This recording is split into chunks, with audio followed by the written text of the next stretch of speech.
নায়িকা পরিবর্তন নিয়ে বর্তমানে আলোচনার কেন্দ্রে স্টার জলসার জনপ্রিয় ধারাবাহিক রোশনাই। কদিন আগে একটি অত্যন্ত খারাপ খবর সামনে আসে। শরীর খারাপের জেরে মাঝপথে ধারাবাহিক থেকে বিদায় নিয়েছেন অনুষ্কা গোস্বামী। নায়িকা পরিবর্তনের ব্যাপারটা কখনোই দর্শক প্রথমেই মানতে পারে না। জানা যায় ইতিমধ্যে এনওসি জমা পড়ে গেছে অনুষ্কার পক্ষ থেকে। ধারাবাহিকের কর্ণধার শৈবাল ব্যানার্জি কনফার্ম করেছিলেন নায়িকা পরিবর্তনের কথা, কিন্তু নতুন রোশনাই কে হচ্ছে তা তিনি জানাননি।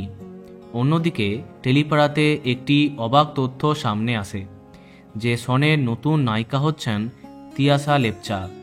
এত দ্রুত সবকিছু হয়ে যাওয়াতে হকচকিয়ে যায় দর্শক। এদিকে আনন্দবাজার অনলাইনকে তিয়াসা নিজেই জানিয়েছেন, হ্যাঁ, এবার রোশনাইতে নতুন নায়িকা হিসেবে তিনি আসছেন। লীনাদির সঙ্গে কাজ করবার তার এতদিনের ইচ্ছে পূরণ হচ্ছে। কিন্তু এখানেই শেষ নয়, আরও বড় খবর কি আমাদের জন্য অপেক্ষা করছে।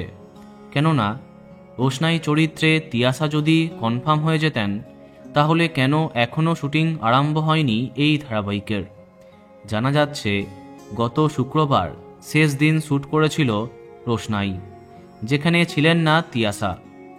এদিকে সম্প্রতি একটি নতুন সাক্ষাৎকারে তিয়াসাকে এই বিষয়ে জিজ্ঞেস করা হলে তিনি এখন আর কনফার্ম করছেন না।